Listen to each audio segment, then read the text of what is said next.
there. I didn't see ya. Or I might have, because I'm the one who turned on the camera. Um, it's Jules, one half of Natural D20. I wanted to start my own little segment about film. I'm a big fan of film, obviously, and I wanted to kind of showcase films that I've seen, new films. Just it might be all over the place. I'm not really sure. Maybe do some TV shows every once in a while, but it's mainly going to be films. I'm not wearing my glasses right now because there's a really bad glare. So little Leamy right here is wearing my glasses, so he can see. The first movie I wanted to review is right over here. It's called Escape from Tomorrow. Sorry about the glare. There we go. It's by first-time director Randy Moore. The filmmaking is very interesting, but I'll get into that a little bit later. It follows a follows a family. Yeah, it follows a film. It follows a family in Disney as they go and do rides and stuff like that. However, not much into the movie, the dad starts to see things. Like, he's on the It's a Small World ride, and he sees, like, demonic children and, like, the little figures there with, like, really strange faces. And also, like, at nighttime, when the park closes, the Disney princesses are prostitutes to Asian men. Strange. um, if Hopefully that sounds interesting, but I may lose some people with the next thing I say. This film is in black and white, and it's an indie film. And it's also surreal, so what you're watching is very strange. It may not make sense most of the time, but it's visually just very interesting to watch.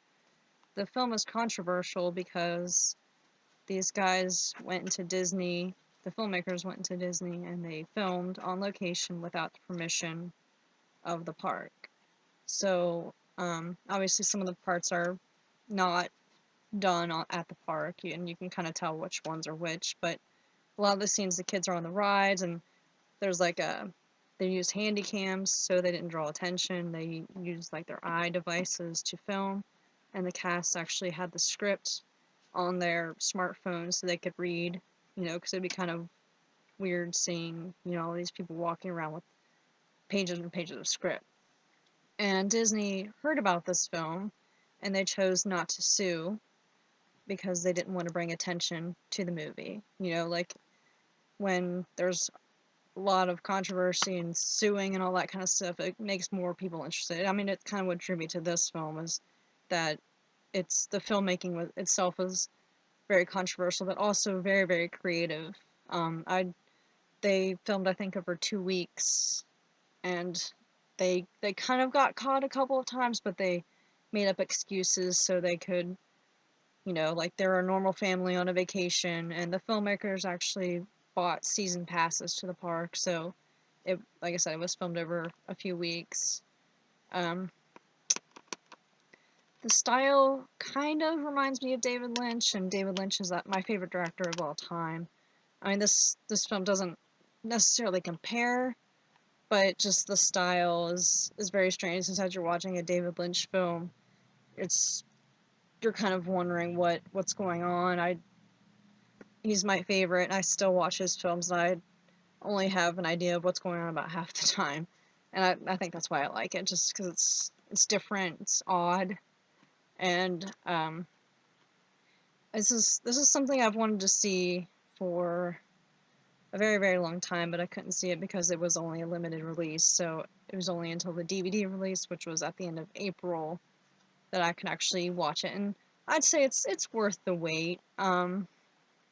I give it probably like an 8 out of 10. I only watched it once, and I think I need to watch it again to see if I missed anything, and even then I'll probably need to watch it more times because it's confusing, but it's also very, very interesting at the same time. So hopefully I got at least one person interested in seeing this, and if so, then I've done my job. I don't really have anything else to say. I don't think so. I'm signing out. You guys have a great night.